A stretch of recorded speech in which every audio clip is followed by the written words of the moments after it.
बिस्मिल्लाहिर्रहमानिर्रहीम। अस्सलाम वालेकुम नाजरीन, मैं मिसिस तारिक अपने चैनल घरेलू आसानियों से आपकी खिदमत में हाजिर हूँ। आज हम बनाने लगे हैं आलू और चिकन। ये बहुत आम सी डिश है और अक्सर घरों में बनती है। तो आज हम इसका जो मसाला है उसको कुकर में तैयार करेंगे, क्योंकि बाज़ औक़ात ऐसे होता है कि लाइट नहीं आ रही होती है और हम ग्राइंडर में मसाले को नहीं पीस सकते। तो उसके लिए बहुत ही आसान तरीका जो है वो कुकर में मसाला तैयार करना है। इससे बहुत फ़ाइन और अच्छा मसाला तैयार होता है। जिसके लिए मैंने 3 पाव चिकन लिया है, आधा किलो मैंने आलू लिए हैं और ये इस तरह मैंने बड़े बड़े टुकड़ों में थोड़े काट लिए हैं।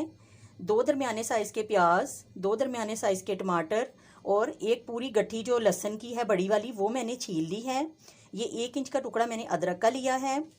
ये 100 ग्राम मैंने ऑयल लिया है। 4 हरी मिर्चें, थोड़ा सा कटा हुआ धनिया। ये 1 खाने का चम्मच हमने कौरमा मसाला लिया है। इससे आलू और चिकन का टेस्ट बहुत अच्छा बनता है। ये बाज़ारी कौरमा मसाला है। अगर आपके पास ये नहीं है तो आप सिंपल गरम मसाला आधी चाय का चम्मच जो है वो ले सकते हैं। आधी खाने का चम्मच सूखा धनिया पाउडर, आधी खाने का चम्मच नमक, 1 खाने का चम्मच लाल मिर्च पाउडर और 1 चाय का चम्मच हल्दी है। अब हम कुकर में पहले मसाला तैयार करेंगे। ये हम इनको मोटा मोटा, ये प्याज और लहसुन जो है इनको हम इसी तरह नहीं बल्कि इनको थोड़ा इस तरह से, क्योंकि हमने इनको कुकर में गलाना है तो इनको मोटा मोटा इसी तरह काट लेंगे। और जो अदरक है उसको बारीक बिल्कुल जो है वो हम इस तरह से इसको बारीक चॉप करेंगे। ये इस तरह कट लगा के तो इसको बहुत फाइन चॉप, इसको हम बहुत फाइन चॉप करेंगे बारीक बारीक अदरक को। और बाकी जो सारी चीज़ें हैं उनको हम मोटा मोटा काट के कुकर में ऐड करेंगे। अब हम कुकर में ऑयल ऐड करते हैं और ये सारी चीज़ें काट के कुकर में डालते हैं। हमने फ्लेम को ऑन कर लिया है और ऑयल इसके अंदर ऐड कर दिया है। अब हम इसके अंदर ये प्याज और जो लहसुन है हमारा उसको ऐड करेंगे। लहसुन भी मैंने इस तरह से स्लाइसिस में बारीक काट लिया है। अदरक को आप बारीक काट लें। अगर आप ने काटना नहीं है तो आपके पास अगर इस तरह का ग्रेटर है तो आप इसके साथ ग्रेट भी कर सकते हैं।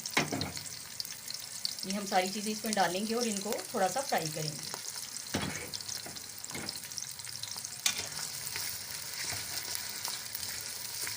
जैसे ये थोड़ा सा कलर बदलती हैं तो फिर हम इनके अंदर बाकी चीज़ें ऐड करेंगे। ये देखिए हमारा लहसुन और प्याज जो है ये इसने अपना कलर चेंज कर लिया है। हमने इसको रेड नहीं करना क्योंकि हमने इसको बाद में भी भूनना है। अब हम इसके अंदर 1 गिलास पानी ऐड करेंगे और साथ ही इसके अंदर ये जो नमक मिर्च हैं ये ऐड कर देंगे। और जो टमाटर हमने काटे हुए हैं वो भी इसके अंदर ऐड कर देंगे। इनका छिलका हम बाद में उतार लेंगे। अब हम कुकर को बंद करेंगे और इसको तकरीबन 4 मिनट का वेट जब चलेगा तो हम इसको उतार लेंगे। ये देखिए हमने तकरीबन 5 मिनट का इसको वेट लगाया था। ये अब हमारा मसाला जो है गल चुका है। अब टमाटर के जो छिलके हैं उनको हम बाहर निकाल देंगे। अब हम साथ ही चिकन को ऐड कर देंगे और तकरीबन 8-10 मिनट इसकी जो है ना अच्छी तरह से हम भुनाई करेंगे ताकि चिकन जो है अच्छी तरह से भुन जाए। ये देखिए हमें इसको भूनते हुए तकरीबन 15 मिनट हो गए हैं। चिकन का अपना पानी भी खुश्क हो गया है और हमारा मसाला जो है वो भी अच्छी तरह से भून चुका है। ये देखिए घी जो है वो अलहदा हो गया है। अब हम इसके अंदर आलू डालेंगे और इसको 1-2 मिनट भूनेंगे और उसके बाद ये तकरीबन 1 मिनट हम इसको थोड़ा सा साथ भून लेंगे और उसके बाद हम पानी ऐड करेंगे। ये देखिए आलूओं को हमने अच्छी तरह से मिक्स कर लिया है मसाले के साथ। अब हम इसमें पानी ऐड करेंगे। जितना आप चाहती हैं इसमें शोरबा करना आप उस हिसाब से इसमें पानी ऐड करें। मैं इसमें तकरीबन 2 गिलास जो है पानी ऐड करूँगी और उसके बाद इसको 4-5 मिनट का इसको दोबारा वेट लगा दूँगी और उसके बाद फिर हम आते हैं। तकरीबन हमने 5 मिनट वेट चलाया है तो हमारे आलू भी गल चुके हैं और चिकन जो है वो भी बिल्कुल सही हो चुका है। आप भी अपना चेक कर लें। अगर आपको कोई कमी पेशी लगे तो आप 1-1.5 मिनट और वेट लगा लें।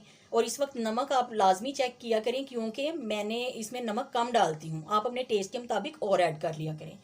और जो कौरमा मसाला था जब मैंने कुकर बंद किया था तो वो मैंने उसमें ऐड कर दिया था। अब मैं इसमें हरी मिर्चें और धनिया ऐड करूँगी और इसको सिर्फ 1 मिनट पकाऊंगी और उसके बाद डिश आउट कर दूँगी। ये देखिए हमारा आलू और चिकन तैयार हो चुका है। ये देखने में तो अच्छा लग रहा है, टेस्ट में भी बहुत अच्छा है। आप भी अपने घर में बनाएं और ट्राई करें कि ये कैसा बना है। अगर आपको मेरी ये रेसिपी पसंद आए तो इसको लाइक करें, शेयर करें और सब्सक्राइब करें। और अगर आप फर्स्ट टाइम मेरी वीडियो देख रहे हैं तो बेल आइकॉन के बटन को भी प्रेस करें ताकि आपको मेरी नई आने वाली वीडियो जल्द मिल सके। शुक्रिया।